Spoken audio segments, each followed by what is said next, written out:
Is 10 o'clock. Good morning, everybody. Good morning. Good morning.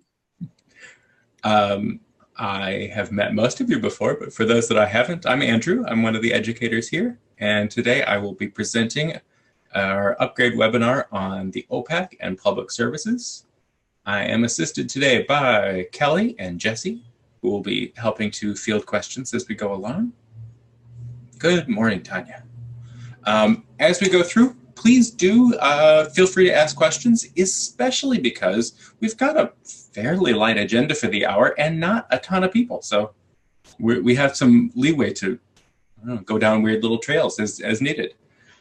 Speaking of the agenda, let me share my screen. And you've probably seen this link a few times. This is the 1811 upgrade webinar schedule. It's up on the Bywater homepage. This includes the schedule for all of our upgrade webinars. This is the second to last one. We've got one more on Wednesday for admin and reports, and then that's it. However, if you have missed any or you want to go back and relive the glory, all the links are here to our recordings, as well as agendas and questions and answers. So all that information is here. The Q&As are on the upgrade notes page. No, here, sorry, Q&A. So all the questions that folks have asked through these webinars, we've compiled those questions and our answers to them. So those are all there for some nice added information. Here, I'm gonna put this agenda into the chat in case y'all want to follow along. The agenda does contain links off to each of the bugs that led to the things that we're talking about today. So if you want a little more background information, that's there. As I said, do feel free to ask questions. You'll notice, first off, you don't have a microphone, so apologies for that. But Zoom does give you two ways to ask questions without a microphone. You could either put those into the chat or into the Q&A box. I encourage you to use the Q&A box. That makes it a little easier for us to track questions and also to make sure that everybody can see whatever questions you ask. But without further ado, let's dive into it. I'm going to start over on the OPAC, appropriately enough.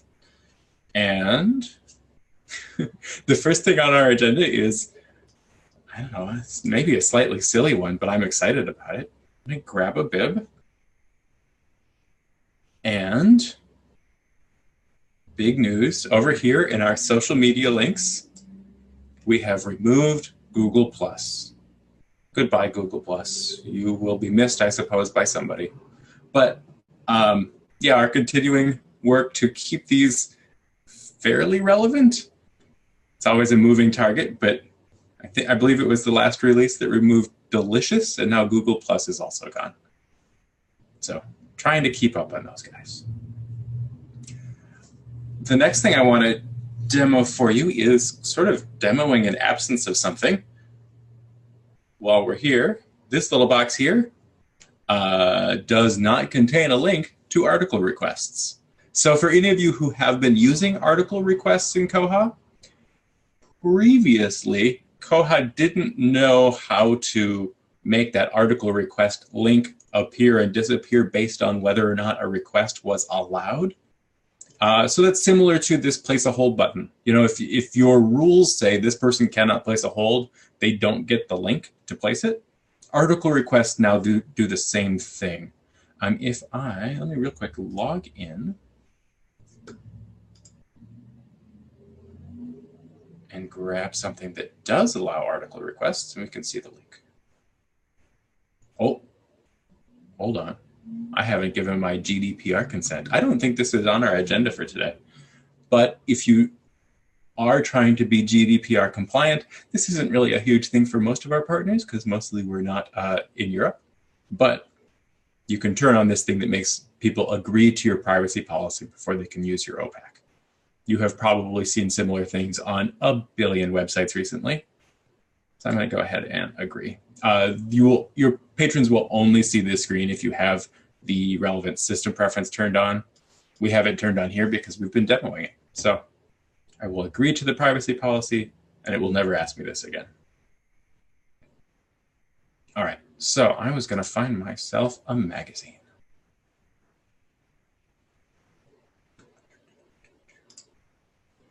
Any old magazine will do.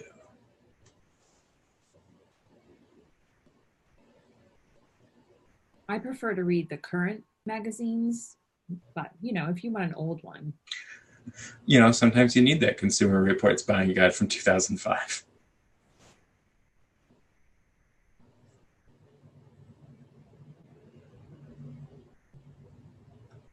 Oh. You know, honestly, now that I've come here, I don't know that I'm allowed to do article requests because I'm library staff. I believe I would need to be a regular patron. So I still don't have the button. So yay, I'm still demoing the fact that the button isn't there. Well, unless anyone really desperately wants to see it, I want to move on because you don't need to watch me search for an example where the button shows up. Because really, the change is that now it doesn't show up when you don't want it. My next thing is also about hiding stuff.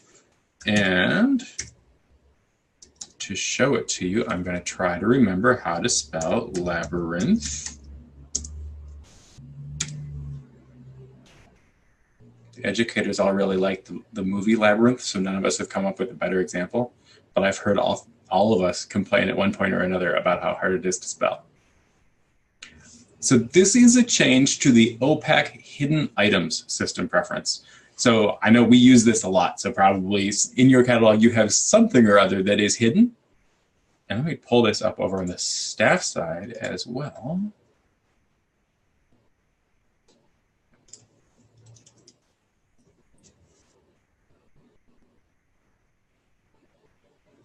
Okay, so OPAC hidden items, we know it, we love it. It says, for these types of items, hide them from the OPAC. And in our test OPAC, we're hiding anything that is an interlibrary loan item type. But Labyrinth, we can see, is showing. Because we have a new system preference, OPAC hidden items exceptions. This allows you to list borrower types that are exempt from OPAC hidden items. So because I'm logged in as Andrew, and Andrew is library staff, I can see all this stuff that is normally hidden in the OPAC. So if you're a library where your reference staff, by and large, works out of the OPAC rather than from the staff side, they'll be able to still see all of your hidden items there. They don't need to come over to the staff side to see things that normally are hidden from the OPAC. But if let me real quick copy that URL, log myself out. So if I try to go there not logged in,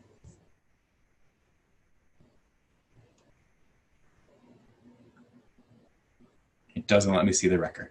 It's only visible to folks who are logged in as one of the exempt borrower categories.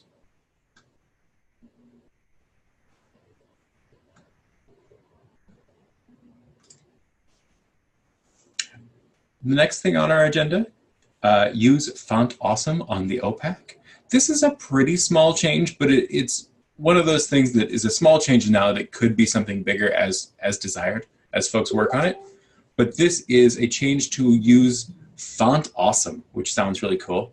Font awesome on the OPAC. Font awesome, which I had to look up because I had no idea what it was, is a free icon set. And we have subbed those new icons in for Cart. I think a couple other things. Basically, new, shinier icons. So just a bit of an appearance refresh to keep things looking a little more current. And now I'm staring at this Cart icon and trying to remember exactly what it looked like before. It was more sort of a wireframe thing. So teaching Koha some new icons to keep things looking good. And speaking of appearance refreshes, next up we also have a change to this box. in keeping with a bunch of other things we've done to just sort of freshen up the OPAC and make it look a little better, we've restyled this box a little bit. This is another one of those where I would really need to grab the two and look at them side by side. But it's a change to the font, change to the layout, just to keep up with current website design trends and standards. Go ahead and log back in there. I wonder whose phone number that is. Oh, it's a 555. It's fake. I always like poking around our test site because things get added, weird things, and then you never know who put them there or where they came from. All right, and my next thing up here is a development that was sponsored by one of our partners. This came to us courtesy of the Portsmouth Public Library, and this is a change to how the page is constructed for call numbers. So let me grab just a bib here.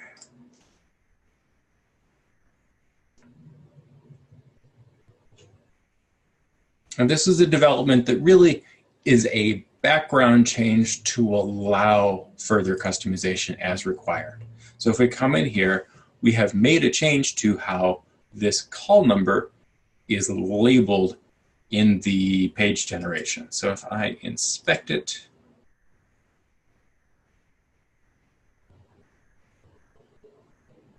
and we look over here, the call number now has its own class defined in the HTML, which lets us fiddle with it more readily with CSS or jQuery.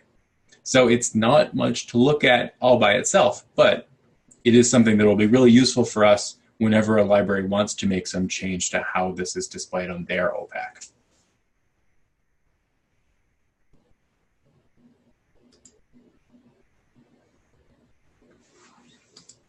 All right, for my next thing, I'm going to do a search. Oh, I don't know.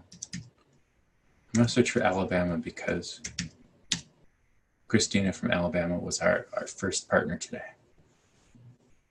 First on the webinar, I should say, to be more specific.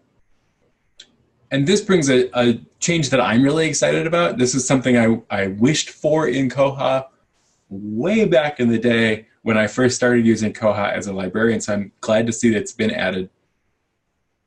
When we do a search over here in our facets to refine our search, we now have collection codes as facets. For a long time, these were not here. If you wanted to do a search limited by collection code, you needed to start with that from the advanced search page. Once you had done a search, you just didn't have these. You couldn't easily pare that down. But now, if I do my search and I get all this stuff and I say, oh, really, I only wanted nonfiction, I can do that with a collection code here, just like we've always been able to do that with item types and location codes.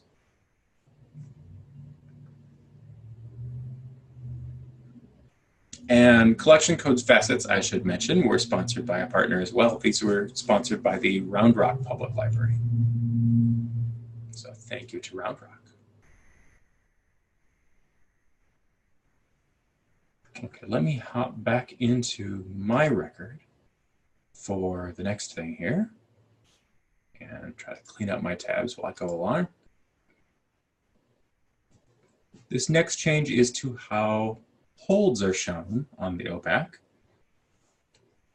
So this is, we're familiar with this table, not a big change here, except by default, this is now sorting by priority. So when I come here, unless I tell it otherwise, and I can, it's going to show me my holds in, well, an order of priority, which is roughly order of when I'll get them. We know, of course, that breaks down when folks don't bring their books back. But I will at least see things that I'm first in line for at the top and then moving on down. And you see that you've got little arrows here to let you know that you can pick something else to sort by if you want. Let's say I'll sort by title. But by default, when you come here now, it's going to sort by priority first. Speaking of holds, for my next trick, let me get back to my search results and place a hold.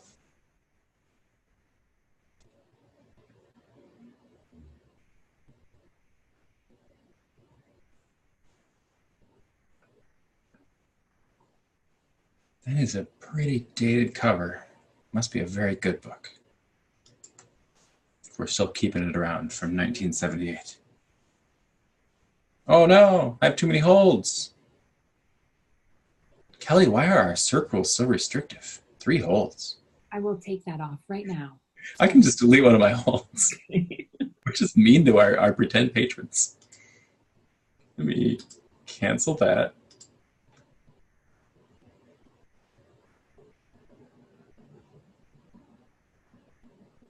And try again.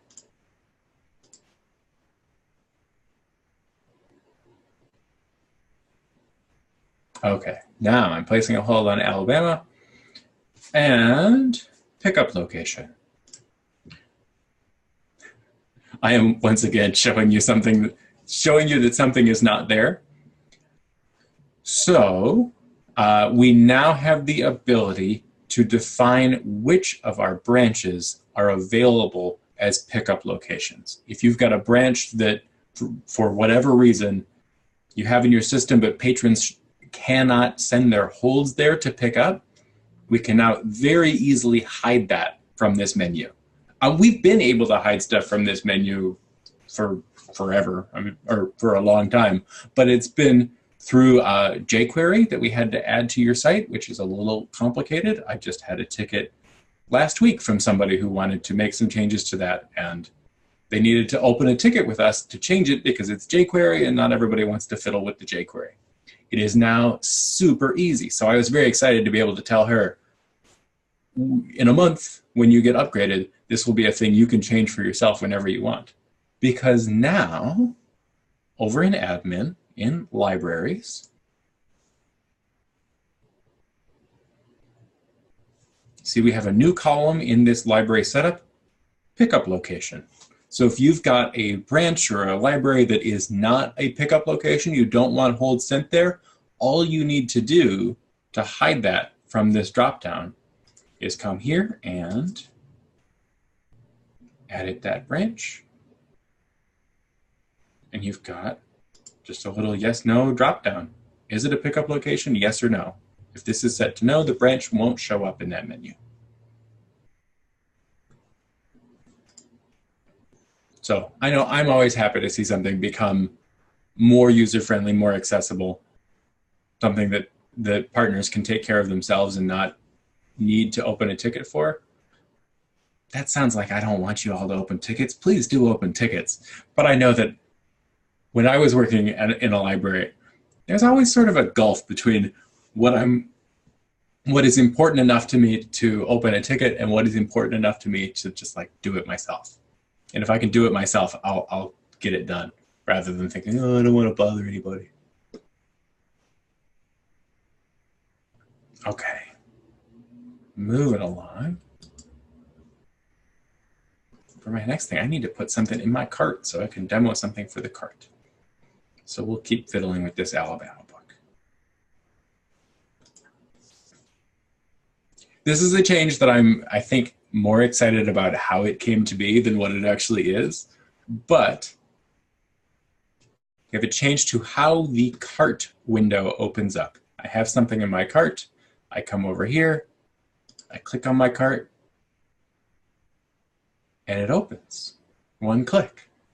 So if you remember back to how the cart works on your site now, if you're using it, right now, or I should say prior to 1811, you had to come here and click on the cart, which opened up a little pop-up that told you how many things were in your cart, and then you had to click again to actually open the cart. And a good number of librarians found that frustrating, which is fair. There was like one extra click. And so somebody opened a bug for it, suggested that maybe this could be simplified.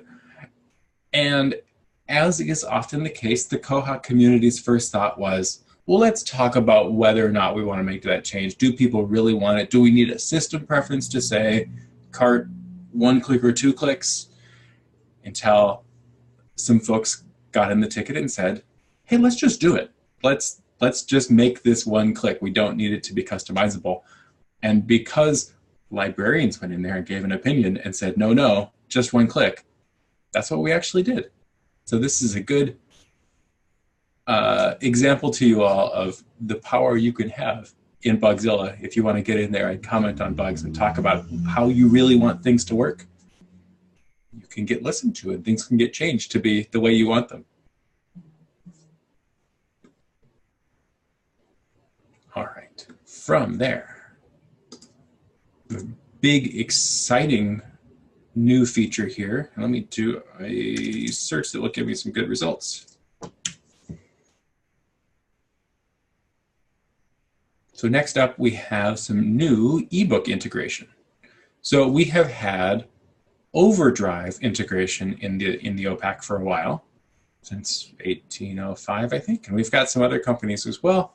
But 1811 has added integration for recorded books. So if you've got e-resources through recorded books, formerly known as one-click digital, you can now get those results right in your catalog the same way we've had Overdrive integration. There is some setup to this, some information you need to get from recorded books. If Kelly would be so kind as to put the link in the chat, we do have a blog post. I sure will. How this gets set up. It's not very complicated, but it is stuff you need to get from recorded books. But since we have that set up here, when I do a search, if there's anything to be found in our recorded books collection, we get a link here.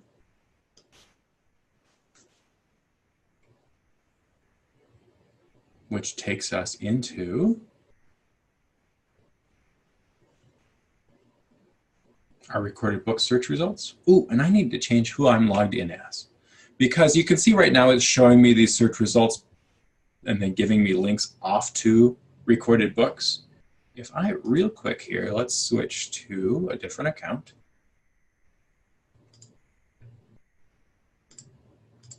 It's going to be the wrong password. Probably. Yep. Here, 1 second.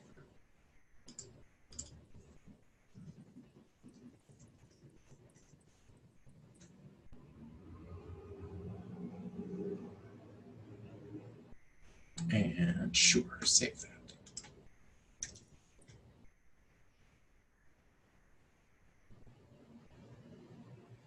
So if I do the same thing while logged in as an account that has an email address that Recorded Books recognizes as a valid Recorded Books account, once I get here,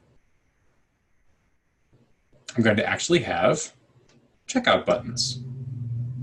So because Recorded Books can see right from here that I am allowed to use these materials, I can go ahead and check stuff out right from here. I don't need to go over to the Recorded Books site. Actually, this one that I have checked out already tells me when it's due. It lets me check it in from here. Also, yeah, super helpful. Tanya likes it. If I go back to BWS support, I have a new tab for recorded books. Oh, and I forgot, we've got something janked up in our setup on this site that is stopping that. It should show me here what I have checked out. We need to poke something in the background on this site. But yeah, anything that brings that material all together in one place, gives you fewer websites to bounce around to, I'm all for it. We have had folks ask how this works if their Koha is a consortium, oh, plurals. If there are multiple libraries sharing a Koha installation and only some of those libraries use recorded books, that still works fine. The patrons who belong to a library that doesn't use recorded books, if they click that search results link, they'll get the same thing I saw the first time. When I was logged in as Andrew, and Andrew was not a valid recorded books user, I could see those books, but I couldn't check them out. It just wouldn't let me. And Jenny's got a question, and my picture is in the way. Let's see. Jenny asks, if we were currently importing MARC records from recorded books, does this mean we won't have to do that anymore? Yeah. So we've got libraries who handle their e-content differently. Some libraries do put those MARC records actually into their collection, so when they do a search,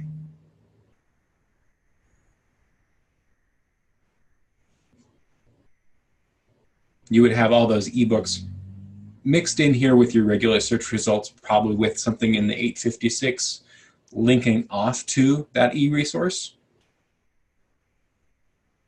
If you set up this new integration, you don't need to do that. You'll have this link instead.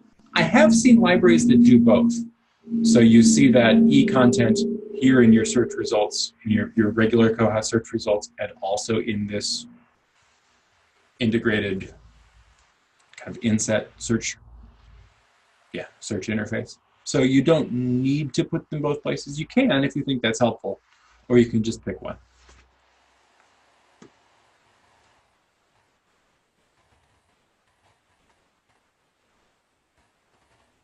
You're welcome, Jay. I'm pausing a second because this has been an area that folks have had lots of questions on. So just in case somebody's feverishly typing. And as I said, Kelly linked that blog post. It's got good directions. We have similar blog posts for Overdrive integration, 3M/Biblioteca/Cloud Library, whatever name we want to call those today. All those links are in the Q&A page, so I'll also link that too, because we had questions during our webinar. So all three of those will show up in that URL.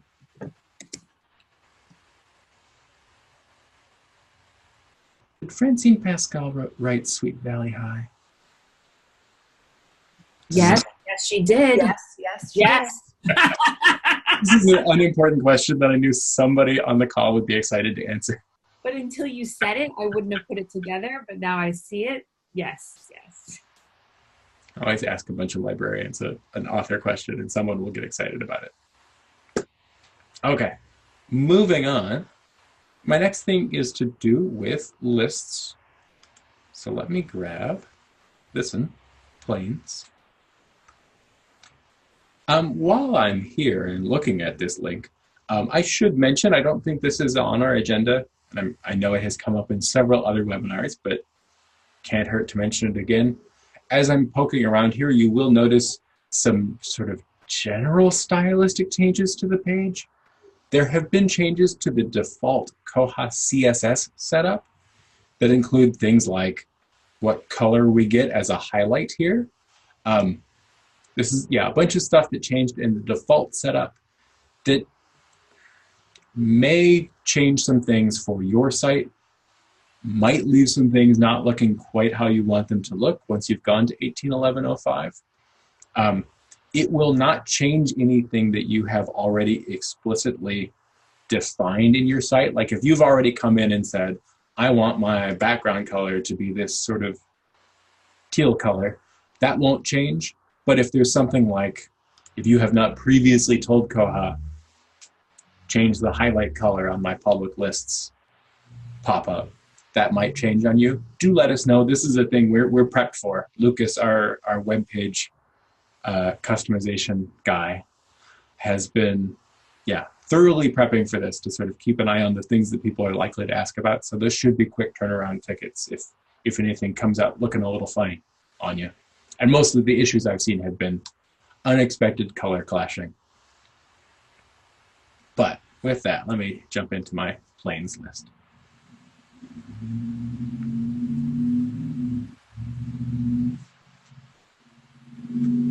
And this is a small but useful change, adding a new option to our sort by dropdown. When we're looking at lists, either public lists or a patron's private list, you can now sort these by date added. So if I'm a patron and I'm keeping a list of like books to read for myself and it's gotten very, very long, I can now say, okay, sort these by ascending date added.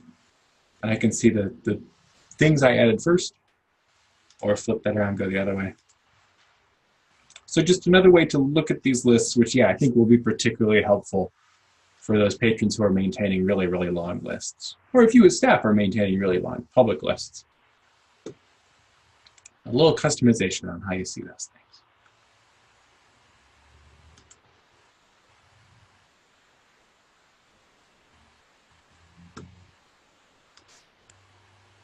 All right. My next one is, actually my last two on the agenda are both pretty background things. Again, getting into the category of stuff that will allow us to make changes for you, but aren't super exciting just to look at on the face of things. But for this one, I'm going to actually jump over to the staff side and find a book. Claims.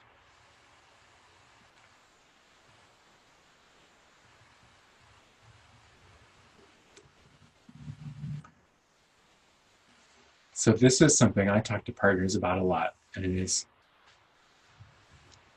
yeah, a frequent topic of conversation. Material type in your search results. This little icon here that tells you this is visual material, this is a book.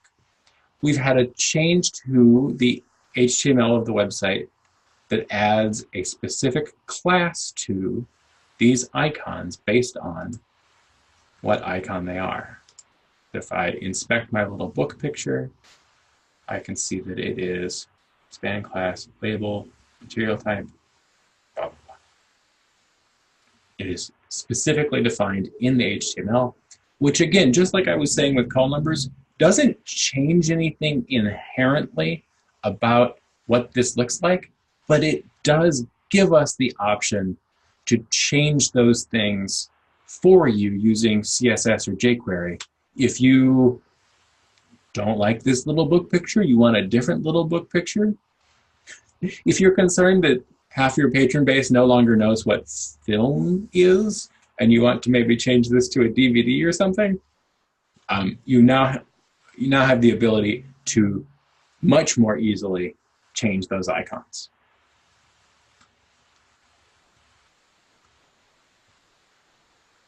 And then my next one, last one on our list, I go back to the OPAC.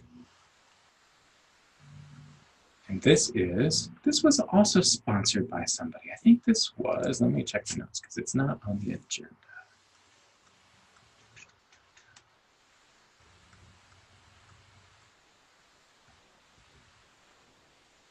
Oh, maybe not. Maybe I made that up because I don't see it in my other notes either. But my last one is, if I come over here, where it tells me that I am logged in, and I inspect this element,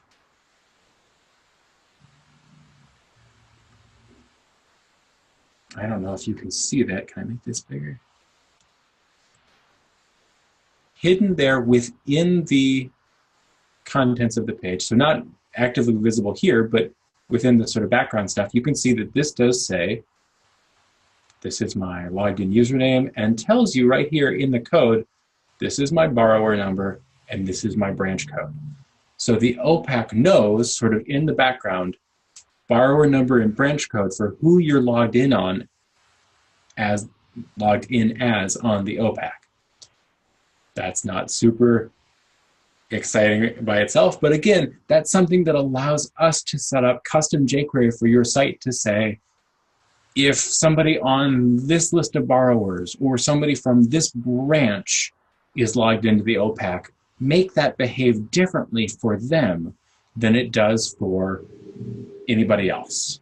So if you've got, I don't know, a group of students that for some reason need a different OPAC view, or I'm trying to think of good examples. If you want this OPAC to look a little different for staff than it does for other folks, it gives us a whole bunch of customizability to the OPAC based on who's looking at it, which is not a thing we could easily do before. So this is one of those things I always like to tell people in a webinar, like, this is a broad type of thing we're able to do. I look forward to whatever you all think of to do with that. The questions that you'll all come up with to ask us, okay, so if I can make my OPAC differ based on who's looking at it, use that to do this. And I think those will be fun. And that is Funny, everything I had to talk about. your version of fun is just so funny. I like interesting questions. I like when somebody says, hey, can we do this? And it's something I've never thought of before. Mm-hmm. Yeah. Well, I told you we didn't have a ton to talk about today. So that's it. Super early. Do you all have any questions about this, COA in general, life? We have time. Maybe we can talk about the Sweet Valley High series if nobody else asks questions. I never read any Sweet Valley. I was just thinking for Andrew to be able to bring up Sweet Valley High during the OPAC 1811 upgrade webinar, you all are so fortunate to have been on this one. We could talk about Sweet Valley Twins. Oh, is that a different series? They were twins on the cover. Weren't they twins in the? Yeah. Okay. Yeah. Yes. I'm not just younger. Okay. I'm not going to link you all to it because it's not the cleanest thing in the world. But there is a Twitter account called Paperback Paradise that takes covers of things like Sweet Valley Twins books, like middle grade chapter books of that era, and puts strange and not entirely appropriate new titles and taglines on them, and it's very good. If you grew up in that era reading those books, it's very satisfying. I sent it to Kelly too. Oh, sorry, Kelly, go ahead.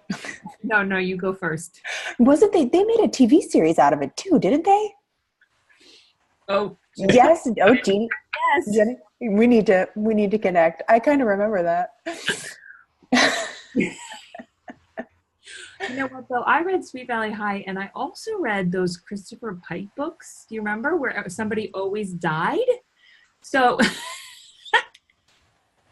I mean, No. the fact that I was allowed to read these like slumber party mystery books. I haven't seen the series when they're adults. What is this? I need to know about it. I haven't either. Sweet Valley Adults? Oh my goodness. Well, I want to know what I'm going to be doing tonight, looking this up. So this sounds like we're all going to talk some nonsense, which is fine.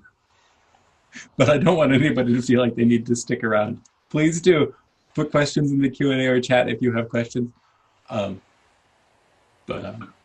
if you're not looking to talk about Sweet Valley Twins, by all means.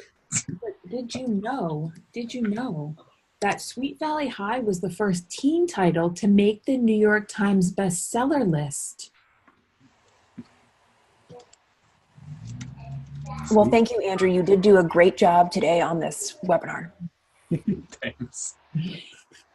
Yesterday, Kelly said that a partner tried to talk Game of Thrones with her right away, first thing in the morning, and it made me think that we should have scheduled a series of Game of Thrones webinars. We should have.